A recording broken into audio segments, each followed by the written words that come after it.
नमस्कार बच्चों, मैं मंजीत सिंह अपने टॉपिक मनी एंड क्रेडिट मुद्रा एवं साख के साथ ये कक्षा 10वीं का अध्याय नंबर 3 है इकोनॉमिक्स का। और इसके हम 5 भाग पहले कर चुके हैं। अब हम इसका छठा भाग करने जा रहे हैं। और आज का जो टॉपिक है वो है टर्म्स ऑफ क्रेडिट।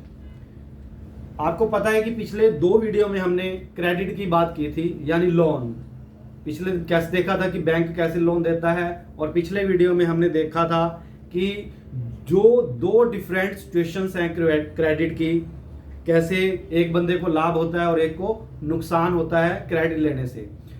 और हमने अंत में कहा था कि वो डिपेंड करता है थोड़ा सा कि जो टर्म्स ऑफ क्रेडिट क्या है, यानी जब लोन दिया जाता है तो कुछ शर्तें साथ में लगाई जाती हैं लोन देने से पहले, उसी को ही हम टर्म्स ऑफ क्रेडिट के नाम से जानते हैं। अब ये टर्म्स ऑफ क्रेडिट कौन कौन सी होती हैं, आइए जरा देखते हैं।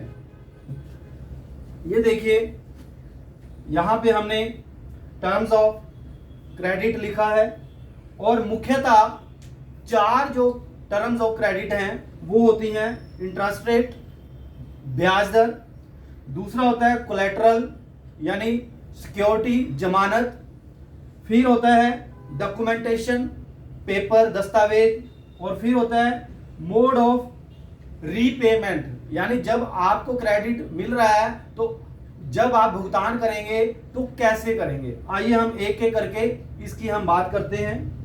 पहला है इंटरेस्ट रेट, यानी हमने पहले भी डिस्कस किया है कि जब भी बैंक लोन देगा तो वो फ्री में लोन नहीं देता, वो जो भी राशि आपको दे रहा है उसके ऊपर वो कुछ ना कुछ रेट ऑफ इंटरेस्ट लगाता है, और आप उसको मिला करके आपने बैंक ने जो लोन दिया और जो रेट ऑफ इंटरेस्ट है, जो ब्याज दर है, उन दोनों को मिला करके ही आपसे लेता है।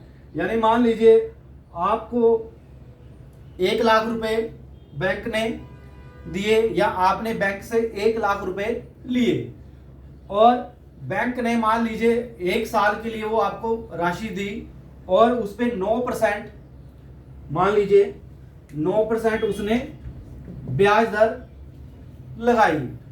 अब 1 लाख रुपए था तो 9% के हिसाब से आप देख सकते हैं कि इसको 9,000 रुपए इंटरेस्ट हो गया, और कुल मिलाकर के जब अंत में पैसे देने होंगे 1 लाख वो है और 9,000 ये, तो यानी आपको 1,09,000 रुपए साल के अंत में देने पड़ेंगे। तो ये होता है इंटरेस्ट रेट, ये भी टर्म्स ऑफ क्रेडिट में शामिल किया जाता है। दूसरा होता है कोलेटरल। कोलेटरल क्या होता है, अगर हम इसकी परिभाषा पढ़ें तो आइए देखते हैं। Is an asset that the borrower owns. जब भी कोई उधार लेने वाला बैंक के पास जाता है या कहीं से भी उधार लेता है तो वो क्या करता है, उसके पास कुछ ना कुछ एसेट होता है, कुछ संपत्ति होती है।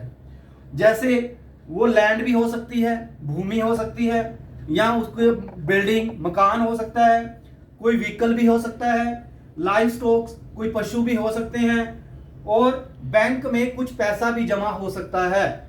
और जब वो बैंक से लोन लेता है तो इनमें से किसी भी एक चीज को वो गारंटी के तौर पर बैंक के पास उसके कागज जमा करा देता है। देखो, ये तो नहीं कह सकते व्हीकल है तो व्हीकल को वहां पे बैंक में जमा करा देगा, नहीं, उसके जो कागजात हैं वो जमा कराने पड़ेंगे। जो घर है या बिल्डिंग है उसके कागजात बैंक के पास जमा कराने पड़ेंगे, और जब तक वो लोन उसके पास रहेगा वो कागजात या जो कोलेटरल है, जो सिक्योरिटी है, वो बैंक के पास पड़ी रहेगी। जैसे ही उसका लोन खत्म हो जाएगा तो वो जो कोलेटरल है वो वापस बारोवर को या जिसने उधार लिया है उसको वापस मिल जाएगा।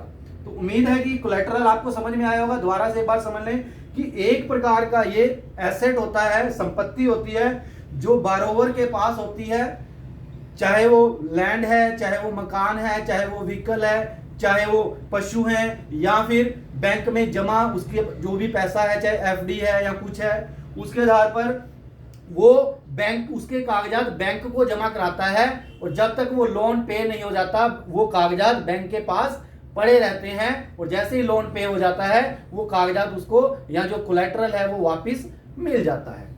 तो तीसरी जो बात है इसमें टर्म्स ऑफ क्रेडिट में वो है डॉक्यूमेंटेशन, दस्तावेज। यानी जब हम बैंक से लोन लेने जाते हैं या कहीं से भी लोन लेते हैं तो ध्यान रखें कि हमें एक कागजी कार्रवाई पूरी करनी पड़ती है।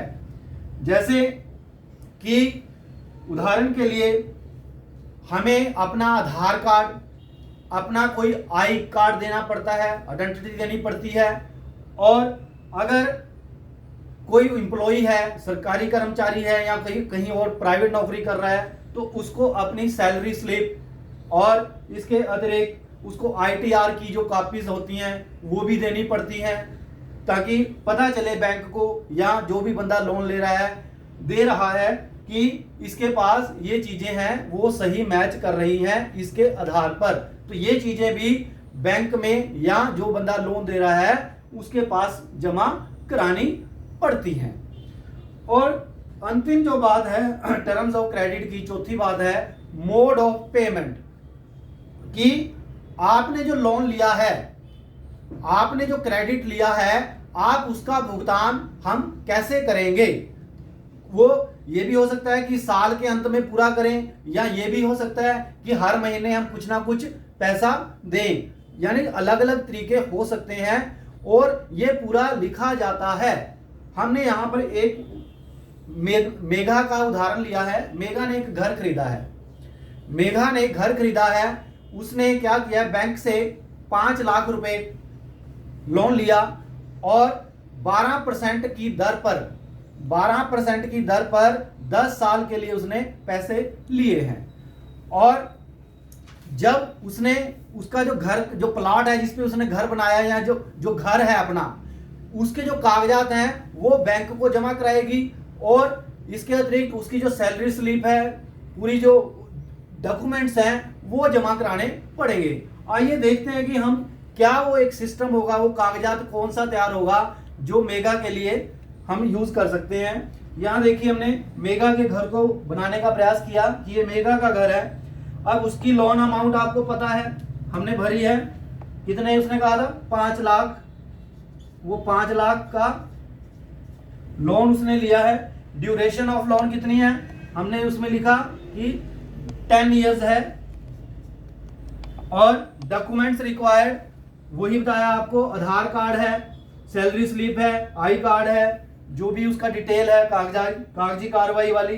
फिर रेट ऑफ इंटरेस्ट हमने देखा कि वो 12% है। मोड ऑफ पेमेंट, और ये बताया गया था कि वो मंथली पे करेगी, ईएमआई जो बनेगी उसकी वो मंथली, जितना भी उसका टोटल अमाउंट होगा उसको वो मंथली महीने के हिसाब से पे करेगी, मंथली।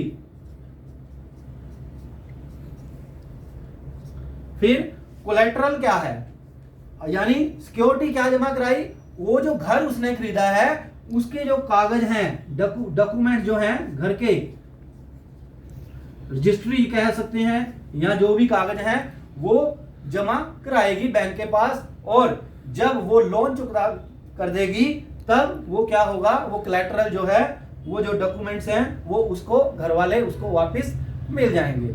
तो इस प्रकार जो टर्म्स ऑफ क्रेडिट हैं वो जरूरी होती हैं। इसके अतिरिक्त ये चीज याद रखिए कि इंटरेस्ट तो देना ही पड़ेगा, जो भी उसको बैंक ने, हमने वैसे डिस्कस कर लिया है कि बैंक ने जो पैसा दिया वो तो लेना ही है बैंक ने, और उसके अतिरिक्त इंटरेस्ट रेट भी लेगा, फिर सिक्योरिटी जमानत लेगा, डॉक्यूमेंट्स लेगा, कागजी कार्रवाई पूरी करेगा, और ये भी देखेगा कि वो जो पेमेंट हो रही है वो किस ढंग से हो रही है, मंथली हो रही है, साल में हो रही है, अंत में पूरी हो रही है, कैसे, वो डिपेंड करेगा। तो इस प्रकार हमने ये अभी टर्म्स ऑफ क्रेडिट की बात कर ली है। आने वाले वीडियो में हम देखेंगे कि जो क्रेडिट है किस आधार पर कई बार कई लोगों को वो सस्ता मिलता है, कई बार कई लोगों को वो महंगा मिलता है। हम आने वाले वीडियो में उसके बारे में बात करेंगे और ये भी देखेंगे कि कौन से सेक्टर हैं जो क्रेडिट हैं वो सस्ता देते हैं और कौन से ऐसे सेक्टर हैं जो क्रेडिट या जो लोन है वो महंगा देते हैं। तो इसी के साथ धन्यवाद।